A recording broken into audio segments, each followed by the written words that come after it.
Welcome to your weekly program, Balahdan, the show that brings the fool to your living room.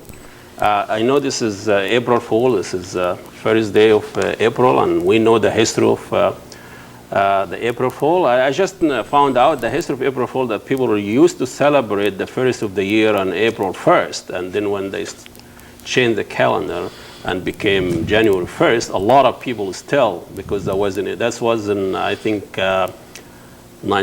1200, 1300, that changed the calendar to January 1st. And because of transportation, communication, a lot of people didn't know about this. So they kept celebrating New Year's Day on April 1st. And that's a lot of people, that's the people who call them the fool, that they celebrated New Year's Day on April 1st. That's how the April Fool came about. But that's not our topic. I think every year we celebrate our April Fool in our tradition, and at least in an Egyptian tradition, fool is the most common dish in Egypt, and we just playing with word April Fool, so we celebrate April Fool by introducing that dish to the American people, which is fool. And we have here our guest here, an expert here. We have Sabit Muhammad. He is the owner of Holy Land Catering,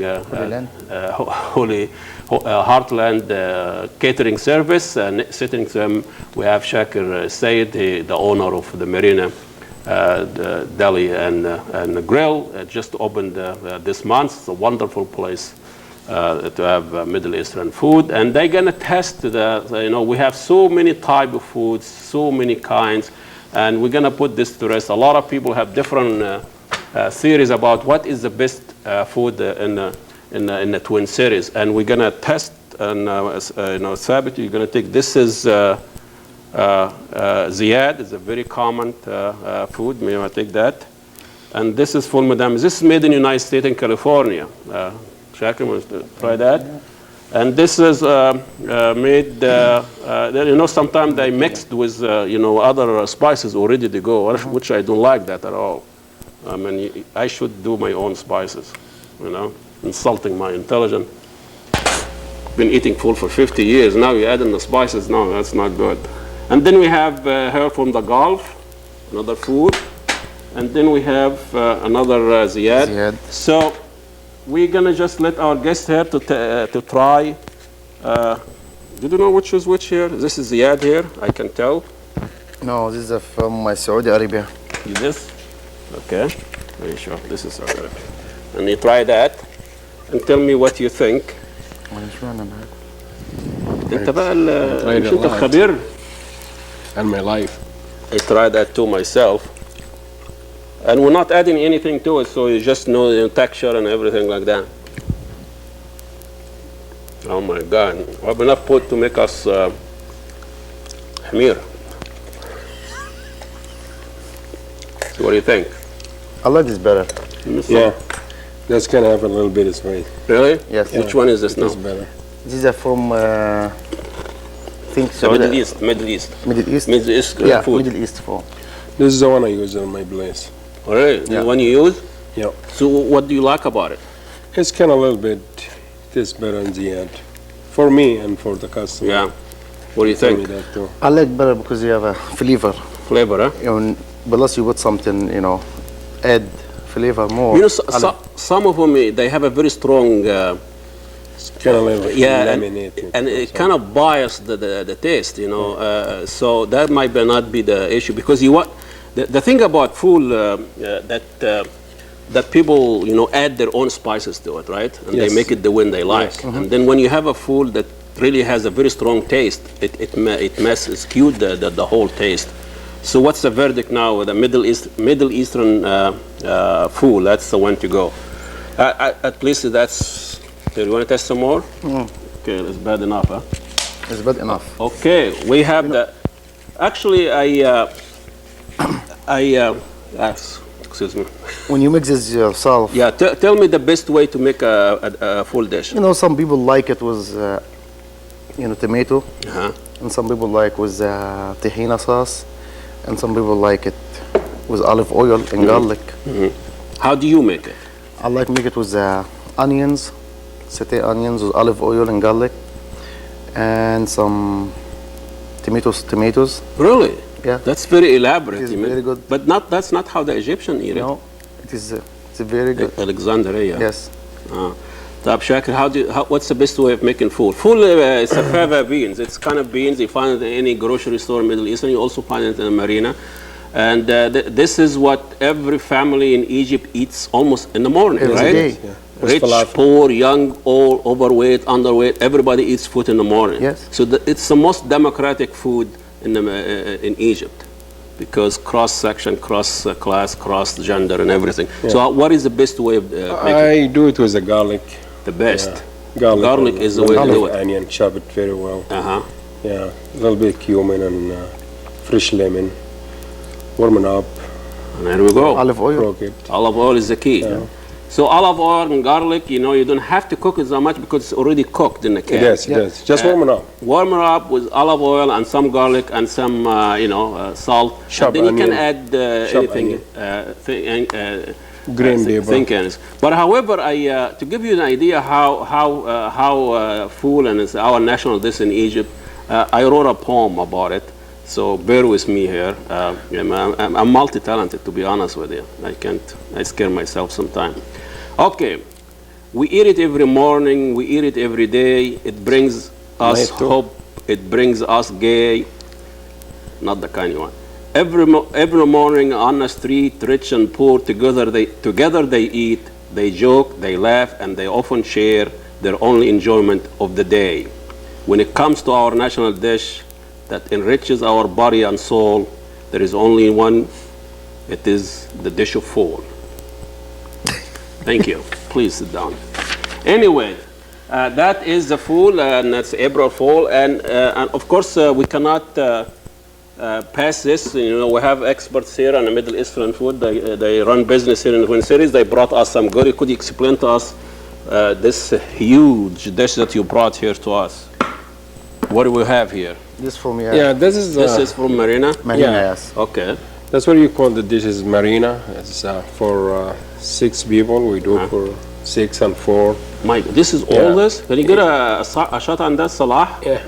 Oh my God. Yeah, and we serve with the dish Dr. Hamdi, some kofta. do you want to share us some kofta?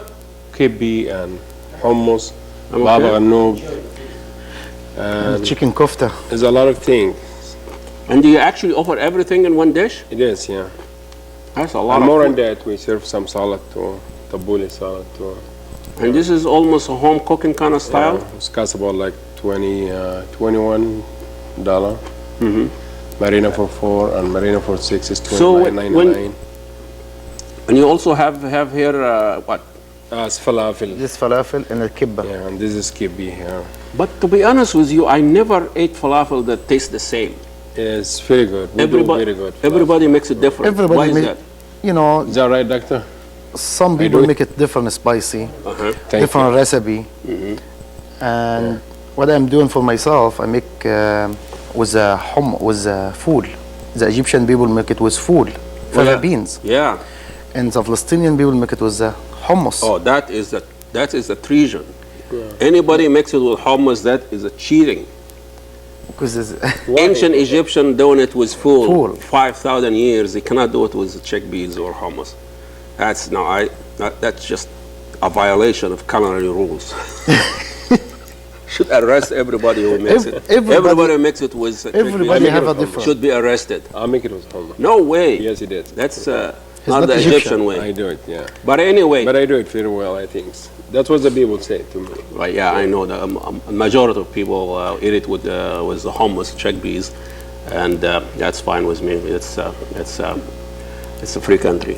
Honest, I make it with hummus, with fool. When I make it for a festival of nation, I always make it with a fool. Yeah, how is that?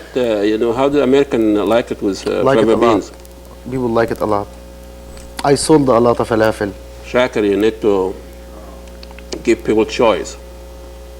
You need to make it with fava beans also. I tried to make it a couple times, but They it didn't doesn't like work with me. Okay. Yeah. Well, we appreciate your coming here. Well, thank you Thanks a so lot. much for Thank coming, you. checking our food. Thank you, Thanks Shakir. so Good luck much. with your marina. And that concludes our piece. So, happy April Fool, and we'll see you in 3 minutes and 20 seconds. Assalamu alaikum, and God bless you all.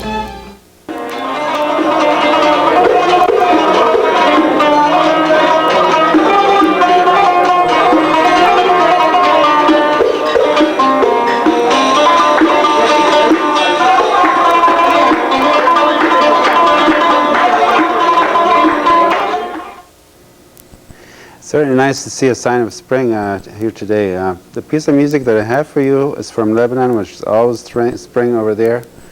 It's for Marcel Khalifa, is the composer. The man actually I've met a few years back at our music retreat in Massachusetts. He's really an experimental musician. He's a great musician. He's an activist also. He writes a lot of music for peace and the plight of the Palestinians and other problems like in southern Lebanon. But he always experiments. He does traditional Arabic music, but sometimes he'll put it in a format that's totally harmonic and orchestral type arrangement, and that's the piece that we're going to listen to today. It's a longa, which is a form of music that's kind of peppy and fast, but it's following the same, the same tradition of the longa, which with the instruments like the rek and the nai and the qanun, with the other orchestral arrangement. So let's see Marcel Khalifa.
Welcome back to Bil Ahdan. You know, the other week I went to the anti-war rally there at the Capitol, and I met one of the most exciting and invigorating young lady there that she really represented the Muslim American women here in the Twin Cities, and those are that got the brunt of all the backlash of 9/11.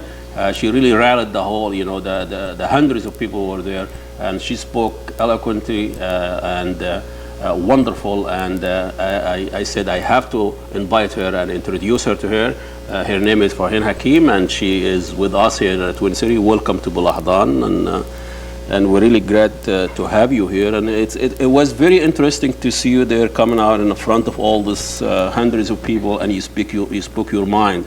So tell me, why did you feel or the need that you be there at the anti-war rally? I do activism work for the Anti-War Committee, and they had actually asked me to do it. And what they felt was really important for them was not only to have a person of color speak, but especially a Muslim woman speak. And they really felt the need that Palestine be addressed as well.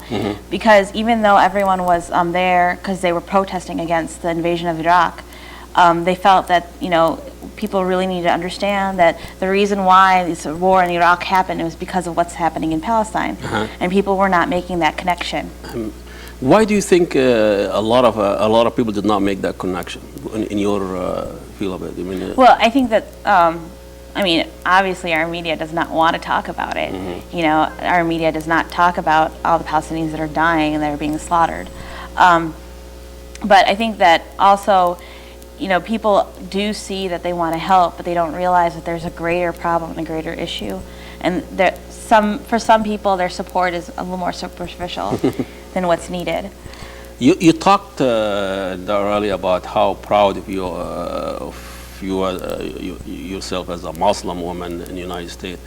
Talk to us a little bit about the backlash of 9/11 and how that affects your identity as an American, as a woman, and as a Muslim. You know, Right. You even have a message for Bush. I did. I said, listen up. Yeah.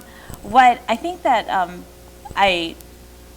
what I was thinking about before I actually came here was the racism that like exists right now, and the sexism that exists. And what's weird is that there's sexism on both ends. Like as a Muslim woman, if you do, you know, strongly state your opinion and you're very outspoken and you say what you feel, you're labeled as being militant, as being a terrorist. But if you are quiet and you're subservient and you let people tell you who you are, you're all of a sudden like, you know, very submissive and oppressed as a Muslim woman. And there's no real, you know, way to win. Yeah. And then on top of that, like the sexism of like being constantly told that aren't men demeaning your culture, and are your brothers really violent toward you, and so on, and having to defend the Muslim man on a constant basis, you know, and to say, no, don't you understand? It's not how it is. Well, this is what I heard. Well, you were lied to, you know, and just being very blunt about it, like, you know, you're wrong, you're blatantly wrong, and having to break that down every single day. I mean, growing up, where you? Yeah, I was born and raised actually in Chicago. I moved to Minneapolis 5 years ago. So how was your childhood like? As It a was Muslim young kid. Yeah, it was constantly like the racism that I endured when I was growing up here, like prior to 9/11, was it's basically the hate and the fear of something that's different. You know, you weren't Christian, you weren't white, you weren't black, you weren't anything that could be defined or categorized very easily. And that makes it very difficult for people who are very much accustomed to categorizing. Xenophobia. Right, exactly. The xenophobia that exists. And then after 9/11, the difference is the racism that existed was the fear and the hatred toward Muslims, and the racism then turned into becoming institutionalized, as opposed to before it was just like random, you know, we just don't really know what to do with you. Now we do know Should we exactly. call 911 or should say hi? Yeah, exactly. Should I call the FBI or should, So nice day. yeah, exactly. Yes, you don't know. It's a nice day or 911. Right, exactly. And it was you know, and now I constantly, it's the same thing is being said to me over and over again, as opposed to like random things being said to me. I see. You know, and what I think that like one of the biggest racist things that are being told about Muslim women is that we're not allowed to speak for ourselves. We're not allowed to say what we feel. We're not allowed to know what's best for us. You know, and it's really They disconcerting. represent you themselves. Right. Instead, you're being told, hey, the white, you know, Christian government that exists out there is like telling us what's good for us, you know? And it's like, no, I know what's good for me because I know myself. Like, no one has the right to tell me what I am and who I am. What do you think the biggest challenge now for Muslim women in this country? I think I think not only dealing with the stereotype of being a submissive, quiet girl, and then dealing with the stereotype of being militant and terrorist, but I think the biggest challenge is that our voice, we are very outspoken and we say what we feel, but constantly we're not being recognized for that, you know, and I think the challenge is to have people that are outside, you know, the world of Islam and the world of Arab culture and South Asian culture to actually recognize us, you know, because the responsibility ultimately is for them to recognize and hear us. You know, we can sit here and say all we want, but if they're not tuning in, and there's you know, Talking no to one's, yourself. yeah, exactly. But I was looking at your, you know, the card that you give me, and Right. it says your average American hijab. How did that come about? Were you so proud of the hijab, and which a lot of people think is a symbol of Islam, right. Islam, and a symbol also of being subjugated to what, Right. you know, as a second class, and you have to Right. be covered, and the men, you know. Right. So, what does the hijab symbolize to you? Well, what the hijab symbolizes to me is not only self-identity and cultural identity and religious identity as well. And I think it also symbolizes that, like, I will not compromise or apologize for being who I am, especially as a person of color. I think that the reason why the phrase was developed was because I felt throughout my life, when I started wearing hijab when I was 17, and I went to college, and people. Was that choice where you thought you have pressure from your family or your It community? was totally. I had pressure from my family not to wear it. Actually, Oh. they did not want me to wear it. They were very scared of the Kids, you know, kids Yeah. do the opposite. Right, but it was actually quite common for other hijabis that I met and talked to. They're like, yeah, my mom and dad didn't want me to wear it either. They were scared of the persecution that, you know, I was going to endure, which they were right about, Sure. you know, but it was completely my choice, because when I started to learn more, when I was as an adolescent, I started learning more about my religion and my culture, because I was sick and tired of people telling me who I was, and I was like, no, I'm going to learn it myself. I started to understand the beauty behind it.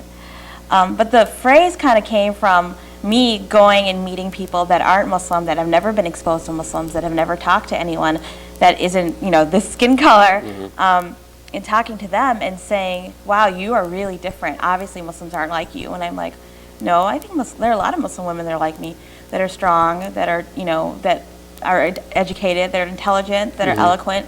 You know, it's just that, do you ever get to know them? Do you ever go and talk to them? It's amazing when people meet you and then they found you're not you know, meeting that stereotype of a Muslim woman, and they say, oh, you are so nice. It's like they are surprised that, you know, you're educated, so nice. You think, oh, how come you're so civilized? Right. And you know, talk to us a little bit about your work now, and how this all 9/11 war on terror and all this affecting, you know, your daily life as of now. Right. Well, I was a math teacher. And after 9/11, I kind of started thinking about, what am I doing with my life? And my goal was to teach inner city kids and to basically change the world in one classroom at a time. And then I moved on from that, because what I think the story that really struck me the most was how a Muslim woman was strip searched at O'Hare Airport. Like, I just thought it was horrifying, you know, and I honestly think that strip searching, pulling off a hijab, that's all sexual assault. Do you think that wasn't warranted after 9/11? No, Wasn't? absolutely not. Like, I mean, you're attacking women here. These were men that did this. You're attacking women. And the way you're attacking women is like you're forcing women to take off their clothes in public. You know, you're just degrading women and in some way dehumanizing women, Muslim women, to do this. And that's why I wear the hijab with the pride of, like, no, you are not going to do that. No, you can't see my hair. No, you won't see my body, because That's I your won't choice. let you. Yeah, exactly. And it's me who won't let you, because there's no book and there's no man telling me this. It's, I'm not going to let you. And that's very empowering for women, you know. And In what way? in a way, because it's like you are taking control of your body. And you are saying what's going to happen to your body. I love my body, and these are the rules to my body. This is all You I'm can't gonna see. dictate it. Right, exactly. And, you know, there's a lot of feminism in that, even though a lot of feminists don't want to recognize that, and traditionally white feminists don't want to, you know, hear that. It's really important for them to hear that. Do you see, you know, any similarity, analogy between how Muslim men treat their women? Sometimes they force them to wear the hijab, or the culture forcing women to wear a hijab, like cover and conceal. And the fact here also our culture forces the women here to reveal. Right. Or the conceal or reveal. Do you see any difference there? Right. What I see, though, I don't see a difference. I see that it's all misogyny. It's all the same. It's something you're going to see in any culture, in any class, in any country. It's just very clear that that's going to happen. You mean men try to? Yeah, exactly. What the difference, though, is that when I try to explain to people that is not my religion, that is not Islam, that is not our culture, that is not who I am, that's not what I believe in, that's not definitely what my father and my brothers believe in, and quite honestly, like most of the Muslim men that I'm related to and that are in my life aren't like that at all, and you mean here in the state? In the States, Your original? I'm actually South Asian, and Oh, even I see. in India too. There are a lot of strong women that are there, at least that I encountered, and a lot of kind of quieter, submissive men. How many men they just don't say anything? I mean, Right. They're very submissive too. Right. We don't stereotype them as Right. they've been controlled by women. Exactly. And then on top of that, they're men who beat their wives in Spouse, America. Yeah, they do that in India and Saudi Arabia, in London, in Amsterdam, in Guatemala. It doesn't matter. Well, I want to exercise my manhood here. This is really great, but I have to cut you off. I know, but I appreciate. Thank you so much for coming, and I think we'll have you again. And keep up the good work. Thank you. And I conclude our show, and we'll see you next week. Assalamu alaikum, and God bless you all.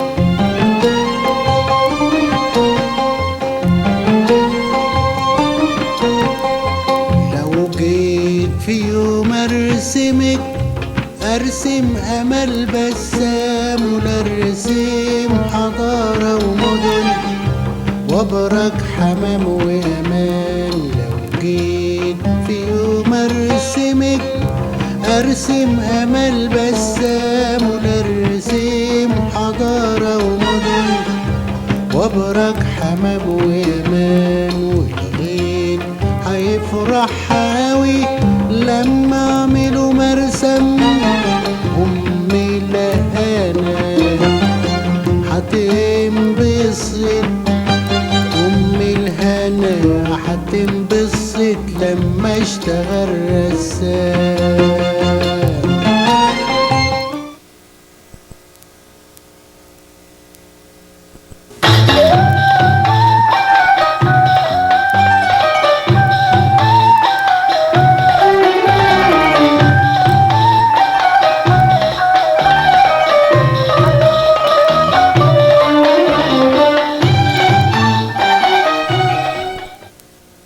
Welcome to your weekly program, Bal'adan, the show that believes war is a dangerous place, as Mr. President Bush says. And, last show we talked about the war on Iraq 1 year later, and I got an email that somebody was, of course, they go through this rant of, you don't like this country and all this.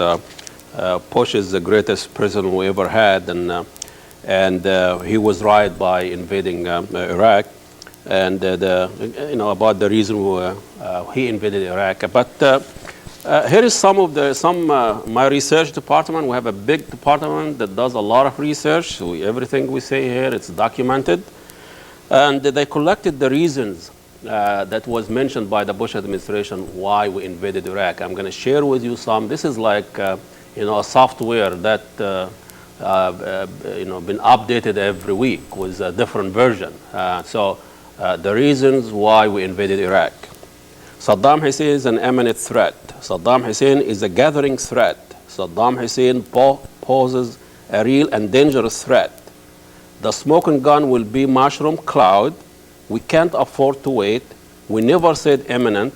Okay, maybe we did say it once or twice. We should have been more precise. Okay, Hussein, the next thing. Saddam Hussein, weapon of mass destruction. Saddam has nuclear weapon. Saddam has biological agent he's never accounted for. The trailer are mobile labs for producing chemical weapons. Unmanned aircraft are ready to spread Saddam Hussein biological weapons. Saddam's going to make more of all these weapons. We all know where the weapons are. Well, Saddam has used weapon of mass destruction. Iraq is a big country. We will find the weapons eventually. Saddam has weapon of mass destruction programs. Saddam had weapon of mass destruction program related activities. So, the reason why invaded Iraq has been diluted and shifted and updated every week, and stay tuned. Okay, today we have a great guest here visiting us. Doesn't come here very often, but when he comes, we are very thrilled and delighted to have him. Dr. Hamdi Sawaf. He's the Executive Director of Islamic Center of Minnesota. He's involved in some of the activity here, Common Foundation, shared principle for work on overcoming poverty. And we don't hear a lot of the activities that Muslim American and they do beside religious activity. And we're going to talk about the challenges the Islamic community is facing here and what other activities and the role of Muslim Americans post 9/11. So don't go away. I'll be back in 3 minutes and 20 seconds. Assalamu alaikum and God bless you all.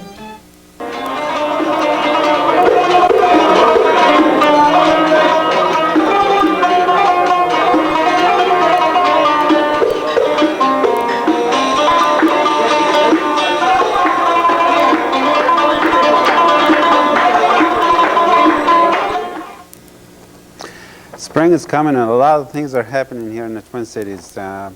There's an Islamic convention by the title Islam, a Way of Life that's going to be taking place at the Convention Center in April. And also there's the Islamic Center has been a member or like observer in interfaith discussions in the Twin Cities between all religions, Islam and Christianity and Judaism. But on April 20th will be the official signing of that charter. And Dr. Hamdi is going to speak about this a little more elaboration. There's also some musical activities coming up this summer. Of course, that's my area here. The George Lamam group is coming back in the last week, end in July, and the first week, end of August.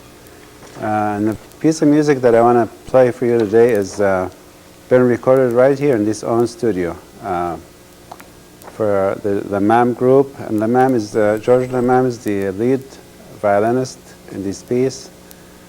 Two other violins is yours truly and Laura Harada, and we have Nicole on Rick, and Tim O'Keefe on the drum, Nasser Musa on the oud, and Fuad Marzouk on the Qanun. So it's a dance piece that was actually played 2 years ago at the Cassandra and the Jawahar Dance Company show. So the Lamam's group recorded here.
Welcome back to Balahdan.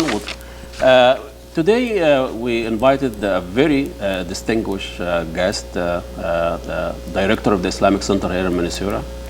What a job to be the director of the executive director of Islamic Center nowadays, Dr. Hamdi Sawaf. And we're going to talk about his involvement with Common Foundation Shared Principle for Work and Overcoming Poverty.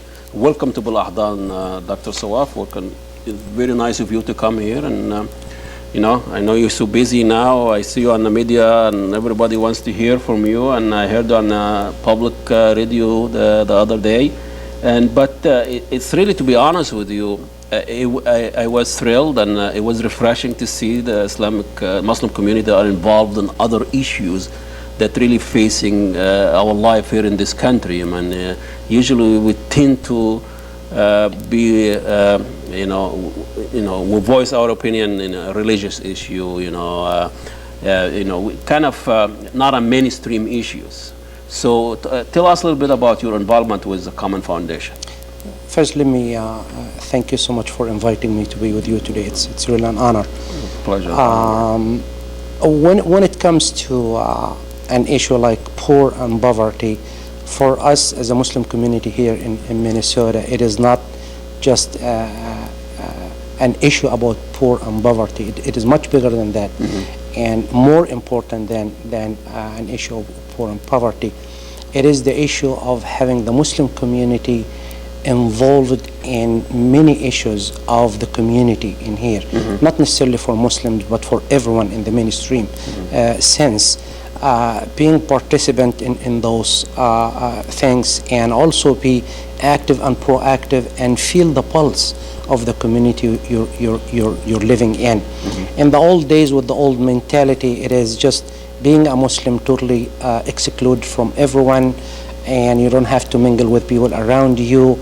Now it is a matter of you have to be part of the fabric of the society and community. You have to contribute something. So when it came to that issue of poor and poverty, you find Christians are involved, very active, Jewish are involved and very active, and you look for the role of Muslims, it's almost absent there.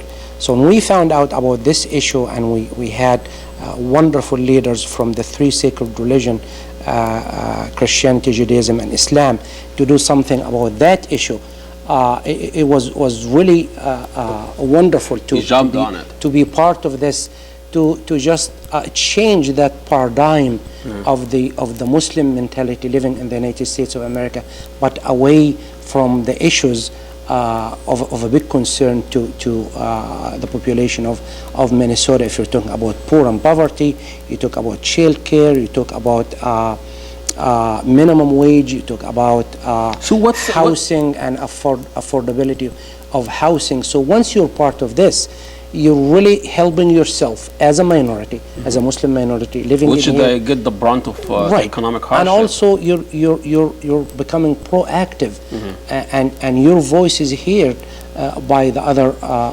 populations around you. So what is the Islamic model of dealing with economic problem? Like now in this country, the rich is getting richer and the poor is getting poorer, and now the President Bush with this huge tax cut for the rich, the distribution of wealth. So what is the Islamic understanding of dealing with this issue? I mean, with poverty, with inequality, and those are secular issues, we call it. But we didn't hear an Islamic voice of dealing with this issue. We always hear, other. You see, from the Islamic point of view, when it comes to those issues, it is part of that wonderful teaching of Islam. When it comes to poor and poverty, when it comes to those who are suffering, those who are in need, Islam is not only an act of worship. Islam is, as a matter of fact, as it was summarized in one of the hadith, one of the saying of the Prophet of Islam, Muhammad, peace be upon him, ad-din al-mu'amala, religion or Islam is the way to relate to each other. Conduct. It is, I it see, is, yes. it is how to care about each other, how to feel the pulse and the need of your community and proactive and do something about it. In one of the hadith, كلكم راع وكلكم مسؤول عن رعيته. All of us without any exception, wherever the position I'm in, whether I'm imam, spiritual leader, president, king, amir, soldier, an average person, I do have some responsibility toward my community. And I have to do something. I'm a shepherd, and I'm a caretaker, and I have to take care of those who are in need. And if I don't, I do not belong to this community. من لم يهتم بأمر المسلمين فليس منهم. Whoever is not taking care of the Muslim affairs, he is not part of them. The community. And it is not, maybe some people would misunderstand this, it is only the caring Of the Muslims. and taking care of the Muslims, but it is the whole community. And if you go and visit that wonderful Muslim community at the beginning of establishment in Al-Madinah, when the Prophet of Islam Muhammad migrated from Mecca to Al-Madinah 1425 years ago, in order to establish a wonderful community, he has done three major foundations for that Muslim community to succeed and prosper. One, it is the establishment of the mosque, which is obvious, the way of learning and the place of learning. Second, the brotherhood and sisterhood among the Muslim community, those who came from Mecca as muhajirin or migrating from Mecca, and the settlers of Al-Madinah, the Ansar. But the third foundation, which is so important for us, and we have to look at that model, it is the constitution which would govern the life of Muslims and non-Muslims in Al-Madinah.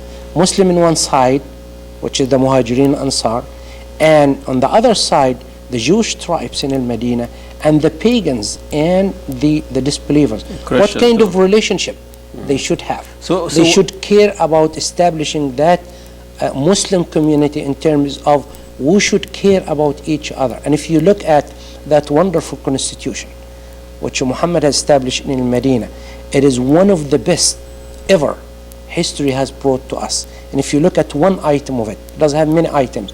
When it talks about those oppressed people, those who are in need, those who should be taken care of, the whole community, Muslims, Jewish, and even disbelievers, have to take care of those oppressed people, those who are in need. So you are saying now there is establish a political system that separate between the mosque and the state? It is not in that sense to separate between the mosque and state, but it is part of the Constitution, teaching. that's not the Quran. It is part of the teaching of Islam, as well as it is part of the teaching of Christianity and Judaism. I see. So that's why when you look at that common foundations, shared principles for work on ending poverty, and you have that collision of Christians, Roman Catholic, Protestant, Lutheran, Presbyterian, you name it, along with the Jewish leaders as well as the Muslim leaders, it is the principles which actually is in the teaching of the three religions. So you can do something for those who are in need. So how would that constitution that you say are wonderful stand to our complicated life now? How do you take that and to go to an economic conference and tell them, here is the model, you guys, we can solve our unemployment, we can solve our poverty, we can solve our dire need for redistribution of wealth. You know, this is the reality we live in. It is the reality we're living in, but also this would take you to that wonderful, great concept of social justice. We all know this is the richest country all over the globe. Are you telling me, you know, when it comes to an issue like poor and poverty, education, healthcare system, Yes. you name it, we cannot do something about it? We can do a lot about it. We have enough It is- money to send Yes. troops to invade. Here if you're talking countries. about money for troops and war, $83 billion. But does it tell us we do have some money to spend in order to overcome those poverty issue and those people who are in need? So what's the and they priority cannot in afford it? Islam? You know, when you have a lot of poor people there, a lot of people on insurance, a lot of people die prematurely because they don't have access to health care. And, you know, you have 1% on 50% of the wealth. I mean, my understanding also, Islam believes in free enterprising, free market, and That's individual true. wealth and all this. So how does Islam deal with, some people are good to earn making money. I mean, some people Right. are, some are not. Some Right. people are unfortunate. So how does Islam deal with that particular distribution of wealth? If you look at the Islamic system in here, you would find the following. First, working so hard and be the rich of the richest, that's okay. For some reason you're poor, it is okay, but we have to do something about it. But Islam does have a solution for those who are in need. If you look at the zakah system, the charity system, the poor due, And this is different than income tax. it is different than, yes, than this. But you pay your poor due in an annual rate, whatever that rate is, and it is collected in the old days in the house of money or Baytul Mal, and the ruler will take care of those who are in need. He would distribute that money which has collected from the charity, which was people paid who are by the rich people, so they would overcome the problems they do have. Here, if you look at it, though there is a huge difference between the tax money, the taxation, and the money is collected from us. We pay tax for what? To take care of our needs. Yes. To take care of whatever is needed for the community, the welfare Yeah, of the citizens, in here. When it comes to defending the country, you have part of it. When it comes to those who are in need, it has part of it. When it comes to education, when it comes to medical care, when it comes to housing, and so on and so forth, it is just a matter of that social justice notion and how you redistribute the money you have collected in order to make sure everyone has a fair share of what has been collected. United States is the only industrialized country that they do not have universal health care. They do not have a lot of social problems like the European and what have you. And you have an employment. You have people making below. They're not making a living salary or so. But a lot of Americans, they don't see anything wrong with that. They bought into the fact, if you can't make it, it's your fault.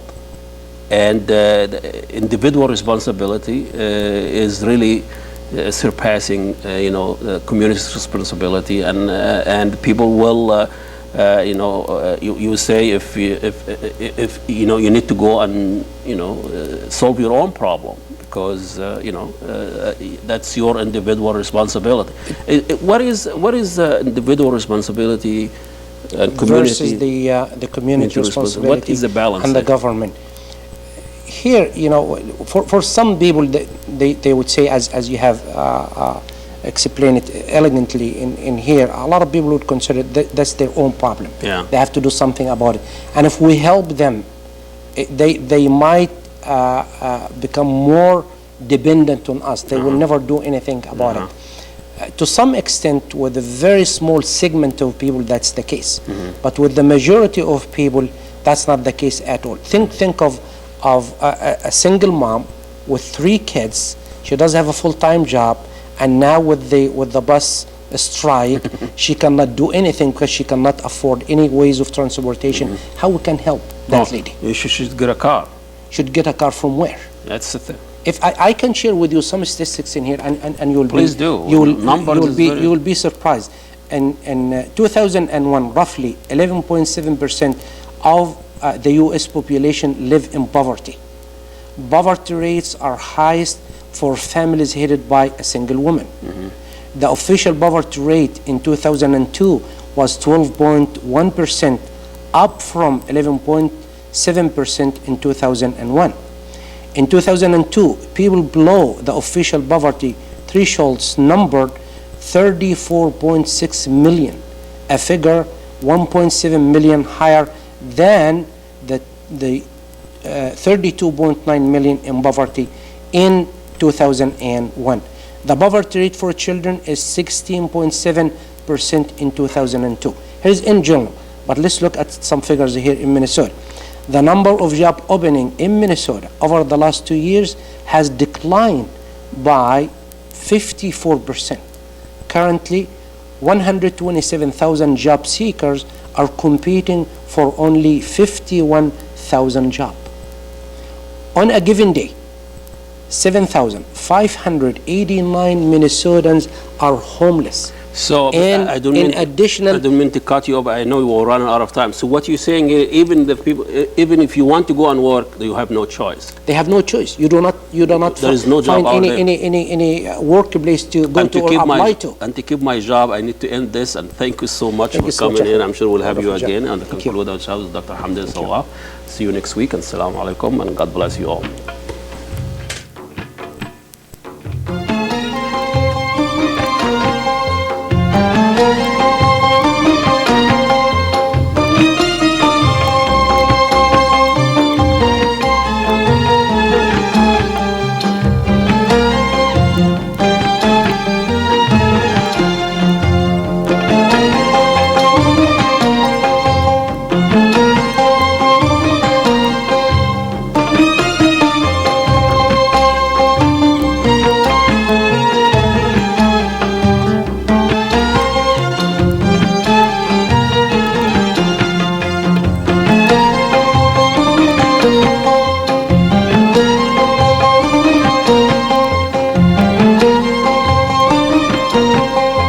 لو جيت في يوم ارسمك ارسم امل بسام ونرسم حضارة ومدن وابرك حمام وامان. لو جيت في يوم ارسمك ارسم امل بسام ونرسم حضارة ومدن وابرك حمام وامان.